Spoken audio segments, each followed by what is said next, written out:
Hai anak-anakku terkasih, salam DJTM. Anak-anakku yang terkasih sekalian, Bapak berharap kalian semua masih dalam keadaan sehat-sehat saja. Dalam video pembelajaran kali ini, kita masih belajar tentang tema pertama kelas 6, yaitu selamatkan makhluk hidup. Tetapi sekarang kita sudah masuk dalam subtema yang kedua, yaitu hewan sahabatku.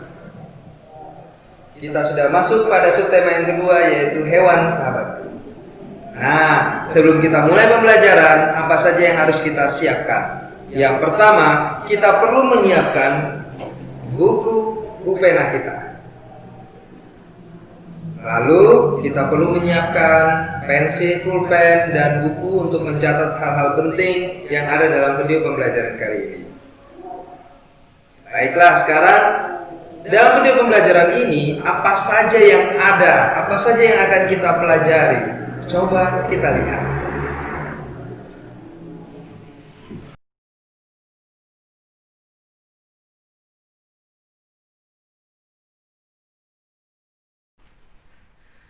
Ada dua hal yang akan kita pelajari pada kesempatan kali ini, yaitu yang pertama kita akan belajar tentang perkembangbiakan hewan, yang kedua kita akan belajar tentang karya seni 3 dimensi, yaitu patung. Yang pertama itu adalah tentang perkembangbiakan hewan dengan cara perkembangbiakan hewan. Perkembangbiakan hewan ada dua jenis, yaitu perkembangbiakan hewan dengan cara generatif dan perkembangbiakan hewan dengan cara vegetatif. Sama seperti sebelumnya, perkembangbiakan hewan dengan cara generatif yaitu bertemunya sel kelamin jantan yaitu sperma dan sel kelamin betina yaitu ovum pada hewan betina. Pertemuan antara sel kelamin jantan dan sel kelamin betina ini adalah perkembangbiakan hewan secara generatif. Sedangkan perkembangbiakan hewan secara vegetatif tidak membutuhkan sel kelamin jantan dan sel kelamin betina. Perkembangbiakan hewan dengan cara generatif ada 3 jenis, yaitu ovipar atau bertelur, vivipar atau beranak, dan ovovivipar bertelur dan beranak. Ovipar atau bertelur kita sudah biasa mendengarnya.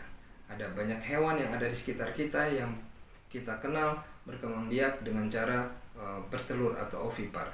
Begitu juga dengan vivipar atau beranak. Lalu bagaimana dengan ovovivipar? Kita akan belajar satu persatu. Sedangkan hewan yang berkembangbiak dengan cara vegetatif, itu contohnya adalah planaria. Hewan planaria adalah hewan yang berkembangbiak dengan cara fragmentasi. Begitu juga dengan hidra, dia berkembangbiak dengan cara bertunas, seperti pada tumbuhan. Pada kesempatan ini kita hanya akan belajar tentang perkembangbiakan hewan secara generatif. Kita mulai, yang pertama adalah perkembangbiakan hewan secara generatif ini kita akan latihan coba dulu.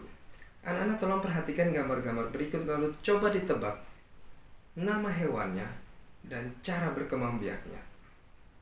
Yang pertama, wah mudah sekali. Ayam ini sudah jelas dia akan berkembangbiak dengan cara ovipar atau bertelur. Lalu bagaimana dengan hewan ini? Nah, kuda laut berkembangbiak dengan cara ovovivipar atau bertelur dan beranak. Bagaimana dengan hewan ini? Singa laut berkembangbiak dengan cara vivipar atau beranak. Sedangkan hewan ini kita kenal, dan pasti kita tahu bahwa anak-anak akan tahu bahwa kodok ini berkembangbiak dengan cara ovipar atau bertelur. Nah, hewan ini bunglon, namanya bunglon, berkembangbiak dengan cara ovovivipar atau bertelur dan beranak. Bagaimana dengan hewan ini? Nah, dugong berkembangbiak dengan cara vivipar atau beranak. Itu adalah contoh beberapa hewan dan cara perkembangbiakannya. Coba kita bahas satu persatu, yaitu bagaimana ciri-ciri khusus pada hewan yang berkembang biak dengan cara ovipar atau bertelur. Contoh hewan yang berkembang biak dengan cara bertelur itu adalah kura-kura. Lalu seperti apa ciri-ciri semua hewan yang berkembang biak dengan cara ovipar atau bertelur? Yang pertama, hewan yang berkembang biak dengan cara ovipar itu adalah hewan yang berkembang biak dengan cara bertelur. Lalu yang kedua, dia tidak mempunyai daun telinga. Tidak punya daun telinga. Yang ketiga, embrio atau calon individu, anak calon anaknya itu tumbuh di dalam telur. Dan telurnya itu ditutupi oleh cangkang. Sedangkan yang keempat itu adalah ia mengarami telurnya.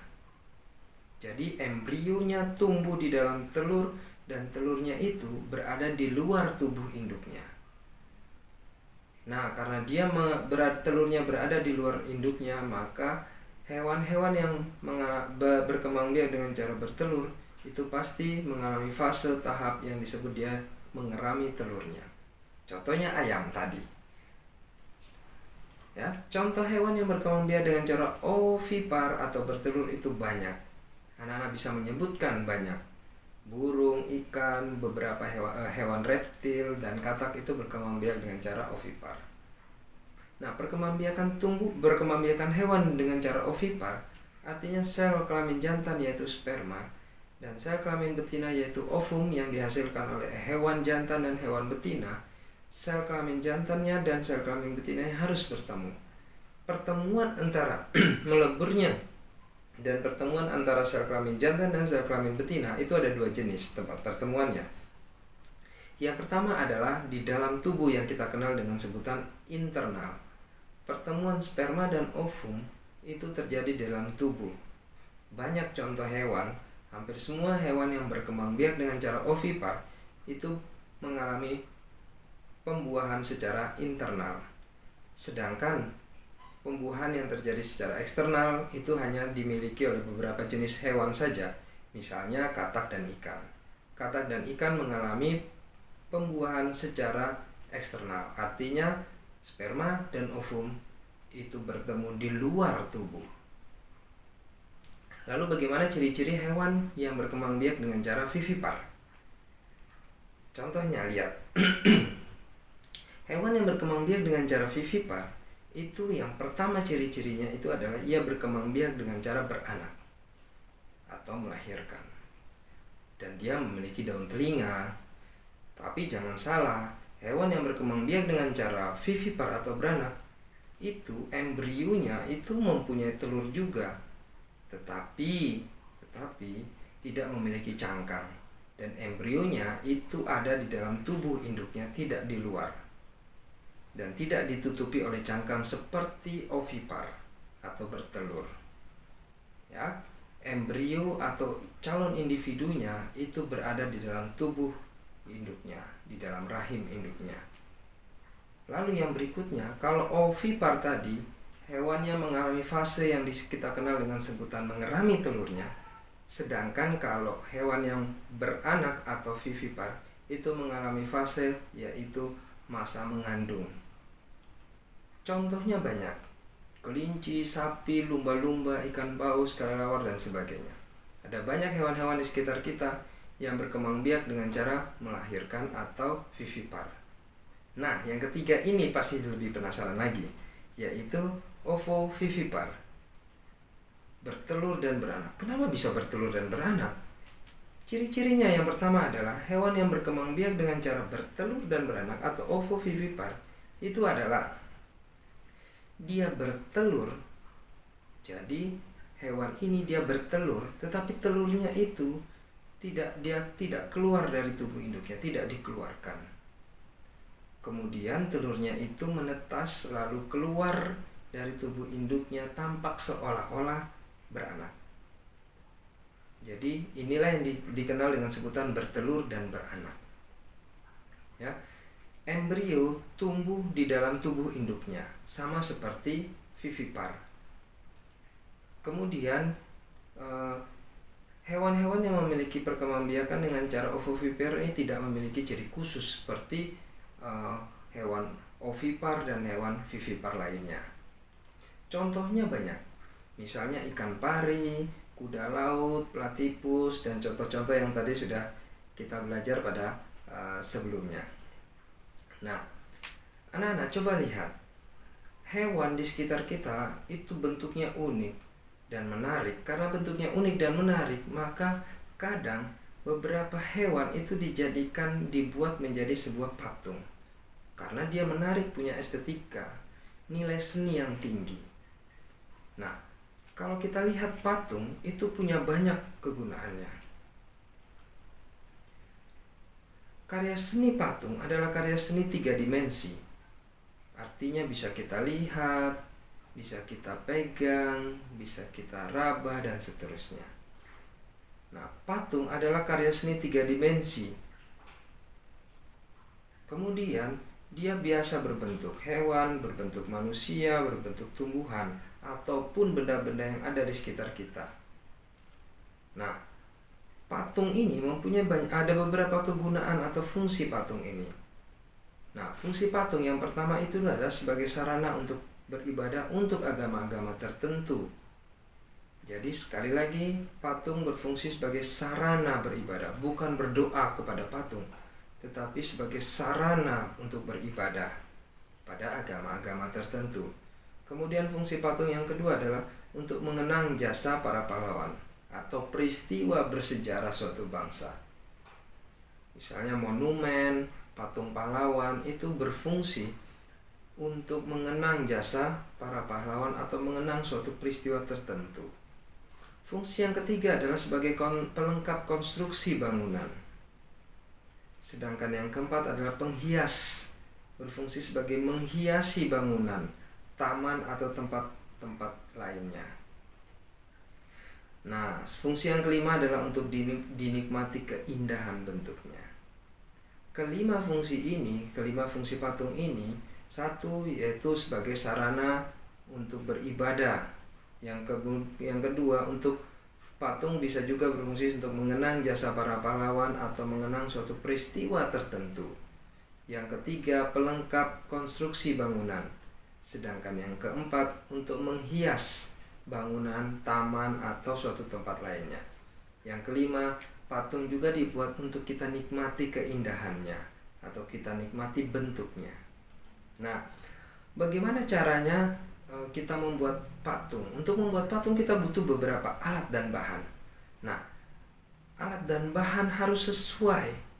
Jadi bahannya harus sesuai alatnya. Nah, alat yang biasa digunakan itu adalah butsir, meja putar, cetakan, palu, pahat, dan amplas. Itu adalah contoh beberapa alat dan bahan yang kita butuhkan untuk membuat patung. Bahan-bahan untuk membuat patung dikelompokkan menjadi 1. Bahan keras, 2. Bahan lunak.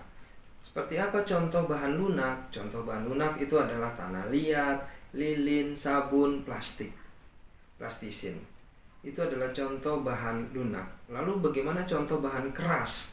Contoh bahan keras itu banyak, misalnya batu, kayu jati, dan marmer. Itu adalah contoh. Jadi sekali lagi, bahan untuk membuat patung dikelompokkan menjadi 2, yaitu bahan yang keras dan bahan yang lunak. Nah, ketika kita membuat pot dengan menggunakan bahan lunak yaitu tanah liat, maka alat bahan yang kita butuhkan itu adalah meja putar. Meja putar bentuknya seperti itu. Ya. Kemudian